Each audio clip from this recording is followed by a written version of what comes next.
Mike Beer in New York with your DRF.com formulator.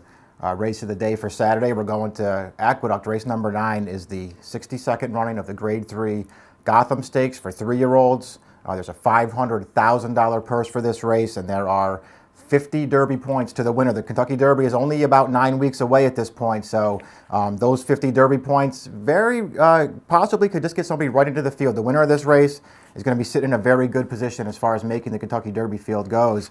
We have a field of 10 entered to contest the Gotham this year. It sounds like, from what trainer Todd Pletcher is saying, the number 9 in this race, Master Lightning, is not going to run. He's likely to scratch in here. It will bring us down to a field of 9. And we'll just see what happens between the 2 horses who enter here out of the Grade 3 Withers Stakes, which was run back on February 1st right here on this track. Uncle Si and Sam Rat, 2 New York breds, 2 very fast New York breds and talented New York breds. They hooked up right at the beginning of the Withers Stakes.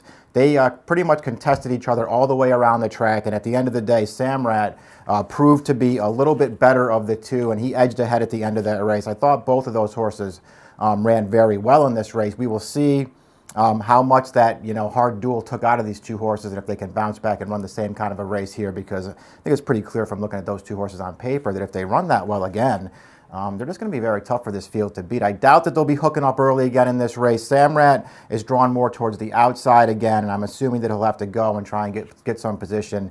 And we'll just see if he's going to be able to sit up there, fight it out all the way again, and prove to be the best once again in this race. I'm not sure that he'll be able to do it, but I'm not completely convinced that he can. He's a talented horse. I'm going to be against him in this race, however, as he feels like one of the shorter prices in here. Uncle Si, he's more inside again. He's the number 4 in this race. He'll get a rider change to Corey Nakatani. And I think he has a chance to step right back into this race and maybe better that last result. We'll see what happens with him. I think he's talented. He's obviously fast. All 3 of his career starts have earned buyers over 90, somewhere between 90 and 95. So he's a fast horse, and I think he'll sit a little bit in this race and probably won't be going right to the lead in here. Maybe that'll work out better for Uncle Si. He's, again, a major player in this race. I did, however, once I was all done looking at the race, wanted to sort of maybe take a shot against those 2 horses in here. There are several options outside of them. The horse that I'm ultimately going to go to, and you see that I put the pick up there on the screen in here, is the number 2, In Trouble, a horse who we have not seen since the September 29th of his 2-year-old year. He only got 2 starts in as a 2-year-old. I was very impressed with both of the starts that this horse made, and now obviously there are questions with him. We haven't seen him since the end of September. He's going to stretch out in distance for the very first time here. He's never been beyond 6 furlongs in his life, so he has some questions to answer. We'll see how fresh he is off the layoff, too. He has an inside post, and he could be going in here.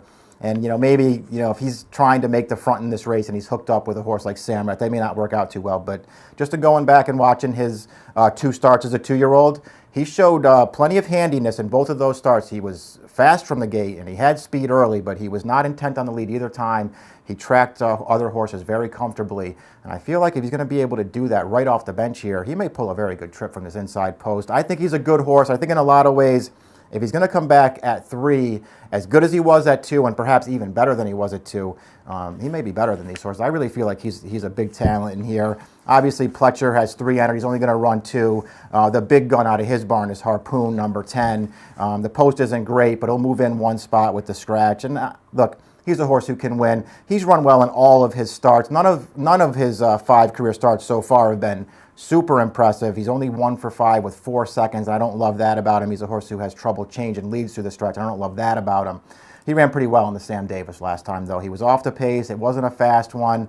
I thought he lost some position through the turn. He had an angle very, very wide at the top of the stretch. And then he closed at the end, and he just missed to his uncoupled stablemate, Vince Ramos. I thought he ran well. He didn't change leads again, and he missed.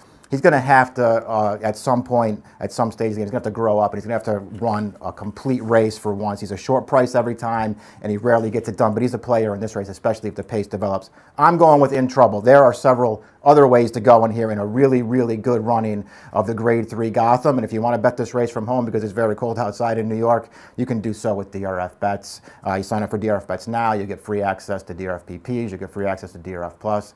There's a $125 sign-up bonus waiting for you there as well. Don't risk the Grade 3 Gotham on Saturday, though. This is a good one with 50 Derby points on the line. Good luck.